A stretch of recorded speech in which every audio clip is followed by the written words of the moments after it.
పోలీసుల యూనిఫామ్ కనిపిస్తే సాధారణ ప్రజలు నమ్మకం పెడతారు. కానీ అదే యూనిఫామ్ వేసుకొని దోపిడీలకు పాల్పడుతున్న నకిలీ పోలీసుల ముఠా ఖమ్మం జిల్లాలో బయటపడింది.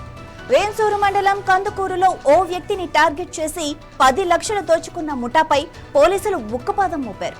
ఇప్పటికే పోలీసులు 12 మందిని అరెస్ట్ చేశారు. తాజాగా మరో 3 అదుపులోకి తీసుకున్నారు. మొత్తం అరెస్టుల సంఖ్య 15కు చేరింది. అసలు ఈ నకిలీ పోలీసుల ముఠా ఎలా పనిచేసింది? పోలీసుల వేషంలో ఎలా దోపిడీకి పాల్పడింది?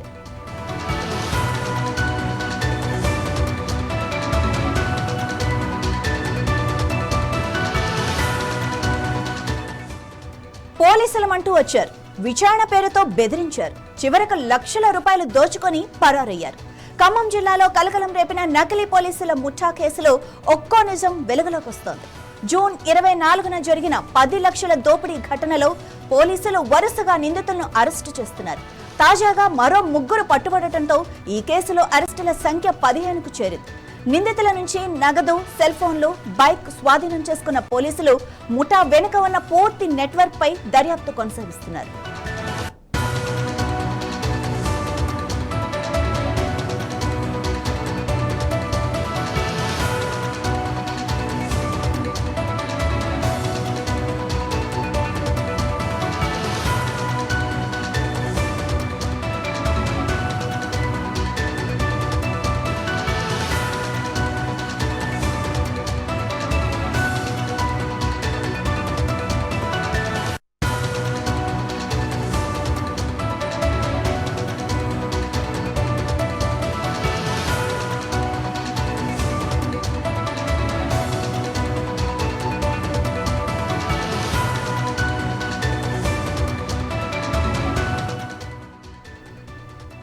పోలీసుల యూనిఫామ్ కనిపిస్తే సాధారణ ప్రజలు నమ్మకం పెడతారు. కానీ అదే యూనిఫామ్ వేసుకుని దోపిడీలకు పాల్పడుతున్న నకిలీ పోలీసుల ముఠా ఒకటి ఖమ్మం జిల్లాలో బయటపడింది.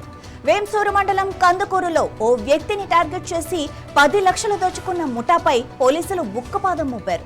ఇప్పటికే పోలీసులు 12 మందిని అరెస్టు చేశారు. తాజాగా మరో 3 కూడా అదుపులోకి తీసుకున్నారు. మొత్తం అరెస్టుల సంఖ్య 15కు చేరింది. అసలు ఈ నకిలీ పోలీసుల ముఠా ఎలా పనిచేస్తుంది? పోలీసుల వేషంలో ఎలా దోపిడీకి పాల్పడింది? ఇక పూర్తి వివరాల్లోకి వెళ్తే, పోలీసులమంటూ వచ్చారు. విచారణ పేరుతో బెదిరించారు. చివరకు లక్షల రూపాయలు దోచుకొని పరారయ్యారు. ఖమ్మం జిల్లాలో కలకలం రేపిన నకిలీ పోలీసుల ముఠా కేసులో ఒక్కో నిజం ఒక్కొక్కటిగా వెలుగులోకి వస్తోంది. జూన్ 24న జరిగిన 10 లక్షల దోపిడీ ఘటనలో పోలీసులు వరుసగా నిందితులను అరెస్టు చేస్తున్నారు. తాజాగా మరో 3 పట్టుబడటంతో ఈ కేసులో అరెస్టుల సంఖ్య 15కు చేరింది. నిందితుల నుంచి నగదు, సెల్ ఫోన్లు, బైక్ స్వాధీనం చేసుకున్న పోలీసులు ముఠా వెనుక ఉన్న పూర్తి నెట్వర్క్ పై దర్యాప్తు అయితే కొనసాగిస్తున్నారు.